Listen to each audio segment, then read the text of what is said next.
கண்முழிச்சு படுத்திருந்த 3 மாசம்தான் என்னமோ நடக்குது, இதயம் வலிக்குது, மனசு தவிக்குது.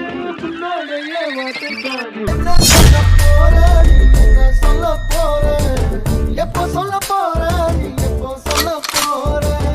ஒன்ன மட்டும் நெஞ்சுக்குள்ள வச்சிருக்கா இந்த புள்ள, வீணாக இவ மனச கிள்ளாத.